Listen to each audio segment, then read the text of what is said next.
আসসালামু আলাইকুম। সুপ্রিয় দর্শকবৃন্দ, আপনারা দেখতে পাচ্ছেন এখন সময় ৮:১৭। বাংলাদেশ অস্ট্রেলিয়ার খেলায় এখন মধ্যবিরতি চলছে। আপনারা দেখতে পাচ্ছেন, আমি আবারও দেখাচ্ছি, বাংলাদেশের খেলায় কিন্তু মধ্যবিরতি চলছে। এখন কিন্তু বৃষ্টির কারণে খেলা বন্ধ রয়েছে। বাংলাদেশ জিতার যে সম্ভাবনা অনেক কম এসেছে, কারণ অস্ট্রেলিয়া খুব ভালো ব্যাটিং করছে এবং বাংলাদেশ খুব বেশি রান করতে পারেনি। সেই ক্ষেত্রে অস্ট্রেলিয়া খুব ভালো অবস্থানে আছে।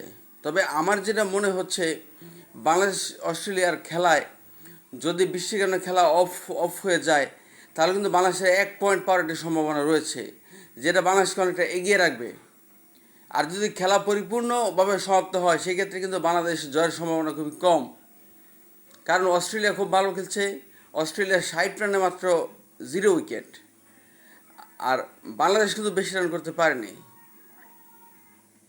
আমরা যদি খেলা চলে, আমরা এখনও আশাবাদী যে বাংলাদেশ জয়লাভ করবে।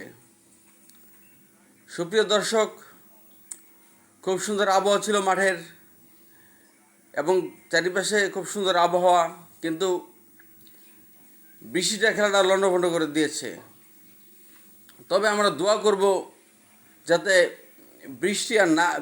বৃষ্টি কন্টিনিউ থাকে, তাহলে এই খেলা অফ হয়ে যাবে এবং কমিটি কিন্তু দুই দলকে 1-1 পয়েন্ট সম্ভবত ভাগ করে দিবে। এই হচ্ছে বিষয় বন্ধুরা। ভালো থাকবেন। পরবর্তী খবর আমি আবার জানাচ্ছি।